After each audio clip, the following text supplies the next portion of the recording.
Esto es banda completa y vamos a hablar de la música. Y lo que queremos hacer ahora es un mapeo para ver un completo desconocido. La película Biopic. El biopic está quedando como feo porque la gente está aburrida. Esta es una gran película de la primera parte de Dylan, que te cuenta desde que tiene 20 años hasta que tiene más o menos 25, que es desde el momento que llega a Nueva York, que se consagra en la música folk y que empieza a experimentar y a generar otro sonido, y le empieza a generar conflictos con las personas que lo impulsaron desde el folk.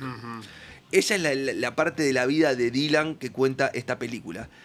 Pero a la vez empiezan a aparecer un montón de personajes y de nombres y de artistas muy pesados que marcan a Dylan o que compartieron época con Dylan, que de repente está bueno saber quiénes son para afrontarse la película. Claro, porque tiene muchos nombres propios. Es una peli donde a mí me pasaba siempre cuando veía una biopic que era como que la veía y decía, ¿quién será este? ¿Será este? Es una linda peli también para verla con Wikipedia abierta, porque Te deja googleando. Sí, te deja googleando, te deja loco. Eso es verdad. Bob Dylan va desde su pueblo natal hasta Nueva York para ver a una persona que estaba enferma. ¿Quién es esa persona? ¿Lo digo o lo decís vos? No, decilo vos. Woody Guthrie, señoras Woody y Guthrie. señores. Tenemos una canción ejemplar de Woody Guthrie que se llama This Land Is Your Land, que es la canción de él. ¿Y por qué lo va a ver a esta persona? Porque él era fan. Él era fan de sus canciones de protesta de Woody Guthrie, que era el de la guitarra, que esta guitarra mata fascistas. Sí. ¿La viste? Y también estaba pensando, para que vean la influencia de esta gente, Woody, ¿se acuerdan de Woody de Toy Story? Sí. Bueno, se llama Woody por Woody Guthrie, que es el personaje que vamos a desmenuzar ahora. Sí. Escuchamos un pedacito de su gran canción. This land is your land, and this land is my land. Aparece en un centenar de películas yankees esta canción. Siento que es la radio que ponen en la radio Clarín norteamericana. El folk estadounidense es como el folclore nuestro, claro, ¿no? O sea, si vos cuando escuchás los solimareños es como allá escuchar este tipo de música. Woody, que además luchaba por determinadas convicciones de igualdad y estaba muy embanderado con eso. Al igual que otros personajes que van apareciendo. En el momento de la película él está sin capacidad del habla. Ya como en su época final, internado, sin poder tocar. Y cuando va Dylan a visitarlo, hay otra persona visitando también a Woody. Es cierto. ¿Lo digo yo? ¿Sí? Pete Seeger. Pete Seeger.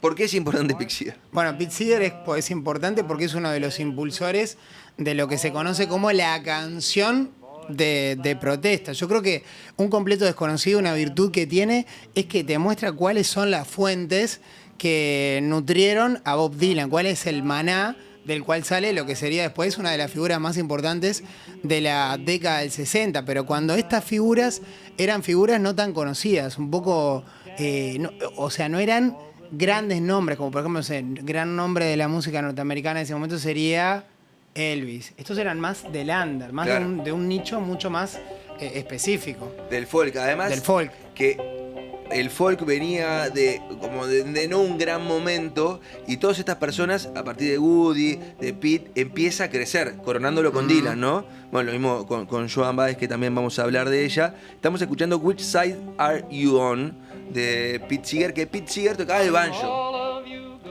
Y en la película, lo primero que aparece, que te marca rápidamente de qué tipo de persona estamos hablando, es Pete Seeger en un juicio que le reclama Fiscalía por estar incitando la violencia con una de sus canciones. Y bueno, y él le explica que no, que en realidad es un mensaje de unidad, que pin, que pum, que pan, y se te va cantando. Pero te pinta que era un activista de la canción. Claro. Y se murió de esa manera también Pete Seeger. Y es el gran mentor de los inicios de Dylan, y en la película aparece con ese rol de gran mentor. Aparte también gran mentor y también figura importante porque él hacía el festival de Newport, el festival de folk de Newport, que es donde se va a dar todo el quilombo de Dylan, que Dylan en determinado momento decide cantar con un set más eléctrico, y eso generó toda una controversia porque antes la gente no estaba acostumbrada a que alguien viniera de repente y tocara un género como el folk con guitarra eléctrica, que lo cambiara. También está en un completo desconocido, también está muy esa cosa del purismo versus lo vanguardista, que Dylan tenía un poco esa misión. Era el tipo que iba a llevar el folk a otras edades y a otros públicos. Claro, porque era joven, tenía 20 y pocos años y ya entraba en el público joven de una manera imponente y lo veían como la gran esperanza, toda esta vieja guardia. Pero es una vieja guardia que tiene como un resurgir a partir de la aparición de un personaje importante, que se llama Alan Lomax, que no es una, o sea, no vamos a escuchar ningún tema de Alan Lomax, porque si bien tiene muchos temas a su nombre, él no era un gran compositor. Alan Lomax es el hijo de John Lomax, y Alan y John son etnomusicólogos, personas que se dedicaron su vida. Estamos hablando, la primera grabación es 1878. John Lomax es de más o menos esa época, o sea, es un poquito posterior, pero digo, desde los orígenes de la grabación, los primeros mecanismos de registrar sonido, John Lomax, el padre de Alan, que es el que aparece en la película, se dedicó a recorrer el mundo y registrar distintos tipos de sonidos. Desde los sonidos celtas en Irlanda, desde tribus en Australia, en África. Vos pará, es nuestro Laura Yestarán. El musicólogo uruguayo que... Está buenísimo el archivo de Laura Yestarán, si lo pueden escuchar, que hacía grabaciones de candombe muy primitivas, se iba hasta... se adentraba en el río Santa Lucía para grabar a un payador, que era una leyenda de la oralidad, ¿viste? De la gente que... Sí. Porque antes no había esto, no había en redes sociales, entonces vos sabías que en tal lado había tal persona y Laura Yestarán es como la equivalencia de esa figura acá en nuestro país. Claro, esta fue una figura mundial que recorrieron todos los países del mundo, iban registrando y también se fueron mucho al delta del Mississippi, Alan y John, a registrar, por ejemplo, a Vera Hall. Y si ustedes conocen el hitazo de Moby, que es Natural Blues, la voz es, capaz que lo podemos encontrar ahí, Fruti, es un tema recontra conocido, se llama Natural Blues de Moby. Ah, ese que dice la na, trouble so hard. Sí. ¿Ese es ese? Ese es Vera Hall, que es una persona afro que vive en el delta del Mississippi. Ay, mirá qué temazo. Este es el remix de Moby. Es un temazo. Temazo. Y bueno, los Lomax grabaron a Vera Hall a capela, entonces eso también es un gran recurso para poder hacer esto que después hizo Moby. Pero lo que hicieron los Lomax también, con o sin intención, no lo tengo claro, fue registrar todos esos sonidos en las bibliotecas de música a su nombre. Entonces hicieron mucho dinero. Cuando empezó era medio chantún. No, era otra época, no lo ok. puedo pensar. Los tipos iban y registraban los sonidos y cuando le ponían, esta es Vera Hall, yo soy John Lomax, Alan Lomax y demás. Pero después, cuando empezaron con todo el tema de los derechos de autor, se le atribuyen a ellos en parte. Entonces, este tema de Moby le tiene que pagar derechos a Vera Hall o familiares y a los Lomax. Ah, mirá. Y entonces vos ves un montón de canciones de rap estadounidense que usan este tipo de sampleo y todas le tienen que abonar a los Lomax. Mirá, no sabía qué nombre... ¿Ves? Esto no tenía ni idea. Es una historia muy interesante la de los Lomax. Alan, el hijo de John, después fue uno de los grandes impulsores del folk, del folk de los 60 en Estados Unidos, con Woody, con Pete, también con Johnny Cash y en la aparición de Dylan. Y es uno de los coorganizadores del Festival de Newport. Claro, que en determinado momento de la peli lo van a buscar y le van a decir, che, Dylan, ¿qué vas a tocar hoy de noche? Dylan estaba repasado, se había levantado con bruta resaca y no les quería decir mucho. Porque también creo que yo creo que la peli termina desembocando en el que finalmente terminó siendo el Dylan más icónico. Porque del folk no es el Dylan tan zarpado. No. Igual, después eso lo podemos hablar y discutir, pero más tarde, que para mí Blowing in the Wind junto a Blackbird son las dos de las pocas canciones imposibles de hacer. Blowing in the Wind es una belleza de canción. Sigamos repasando otros personajes que aparecen. Uno de los intereses románticos de Bob Dylan en la película, y la habrán escuchado porque viene bastante seguido a Uruguay, ha venido en los últimos tiempos, que es Joan Baez. Qué linda representación que tiene la peli, qué linda mujer, qué voz y qué... Y nada, eso. Una activista, una tipa de origen mexicano, pero que vivió hasta en Irak, vivió en Inglaterra, vivió en varios lugares de Estados Unidos. Su padre se iba moviendo, su familia por ende se iba moviendo. Entonces ella mamó mucho de eso y era una gran activista de sus canciones hasta el final de sus días. Sigue viva, pero digo, hasta hoy sigue siendo una gran activista Joan Baez y es uno de los intereses amorosos. Y acá estamos escuchando Diamonds and Rust, que es una canción que Joan Baez le escribió tiempo después a uno de sus amantes, que es Bob Dylan. Ah, mirá. Here comes your again, but that's not unusual. It's just that the moon is full. Por ahí pasaba Joan Baez. Y después, Isma, escuchamos una canción de Bob Dylan que se llama Huracán, para que vos... La del boxeador. Exactamente, para que vos te puedas explayar en este personaje y digas por qué es importante que Sí. se haya y por qué es importante para la historia de la música. Y por qué todos los grandes artistas hablan de Dylan como si fuera Dios. Son tributarios de Bob Dylan Sí. de alguna u otra forma. Vamos a escuchar Hurricane. Por ejemplo, esta canción, él se la escribe a un boxeador que cae en cana, pero de una forma un tanto turbia. O sea, el Bob Dylan frente a una injusticia que hace una canción. Y en esa canción lo que busca es protestar frente a algo. Y yo creo que ahí está el key de la cuestión. Porque un poco con el Fabri hablábamos de... Bob Dylan, no sé si les pasa al resto, que es como una marca casi a esta altura, Sí. ¿no? Que vos sabés quién es Bob Dylan antes de entender cuál es su obra. Probablemente sepas quién es Bob Dylan de nombre antes de conocer sus canciones y digas, ah, mira, esta canción es de Dylan. Claro, exacto. O sea, lo que voy es que el valor de él ya es como una cosa casi, una cuestión casi icónica previa al conocimiento que vos tengas de sus temas. Y yo creo que hoy un poco la pregunta que vamos a tratar de responder es la siguiente. Bueno, ¿por qué Dylan es importante? ¿Por qué Dylan es importante? ¿Por qué Dylan es Dylan? Y una hipótesis sería la siguiente, porque hoy en día, a ver, se los traigo al Río de la Plata. Hoy en día estamos adecuados a, por ejemplo, un Woz parándose de mano frente a un gobierno, ¿no? Sí. O, por ejemplo, también estamos acostumbrados a un Charly García en Los Dinosaurios protestando contra la dictadura. Sí. Es algo que ya es como natural en nuestras orejas, ¿viste? Es algo que vos decís, este músico protestando, hasta incluso pienso en un Caetano Veloso o en un Gilberto Gil protestando contra la dictadura brasilera. Y yo creo que es un poco así. Si los Beatles expandieron la musicalidad de la música pop y hicieron que la música pop sea una música interesante, compleja, y los Rollings de repente le agregaron rock y provocación, con toda la sensualidad de Mick Jagger y los excesos de Keith Richards, yo creo que Dylan le metió la letra. Ahí está la cosa. Sí. La idea de que el artista usa y explora el lenguaje, y fue el primero en hacer canciones de protesta, pero el primero en este sentido, porque fue el primer guacho joven, fachero, talentoso, que usó sus canciones para protestar contra la guerra. Y también fue el primero en contagiar a los jóvenes de esa protesta. Creo Claro. que ahí está el efecto Dylan, porque en la película está claro, Woody o Pete Seeger son previos a Bob Dylan. Claro. Pero sin embargo, Bob Dylan es el primero que aparece como el que escuchan los jóvenes. Y son otro tipo de reivindicaciones también, porque ellos reivindican más como bueno, la inclusión, la no segregación.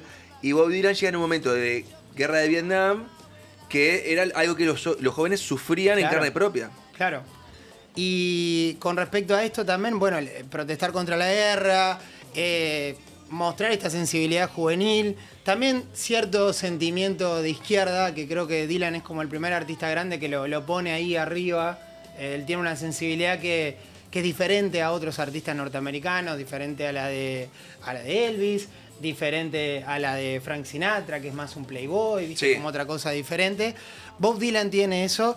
Y también me parece importante que Bob Dylan Bob Dylan y su imagen. Los Wayfarer, los Ray-Ban Wayfarer, Sí. su look, Pañuelito. pañuelito, su cara de sin dormir por 3 días, el puchito, el artista, ¿vieron el artista espigado, flaquito, las camisas elegantes? Y eso es parte de la iconografía de Bob Dylan, que también es el artista que en determinado momento dice, yo no soy solo un músico de protesta, yo también quiero ser un artista. Se fanatizó con Rimbaud, hizo poesías, pero no poesías que protestaban frente a algo, sino poesías por el hecho de usar el lenguaje y de disfrutarlo y de expandirlo, pero por el lenguaje en sí mismo, ¿entendés? Sí. No como por un mecanismo, sino por el goce Bueno, pero de hecho gana un premio Nobel a la literatura, ¿no?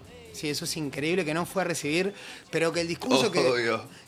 no fue a recibirlo, pero el discurso que dio Bob Dylan es increíble, que él habla de los libros que lo marcaron, y por ejemplo nombra a Moby Dick, es terrible, bruto libro. Escrito por el tataratío Sí. de Moby. Herman de Quillón. Melville.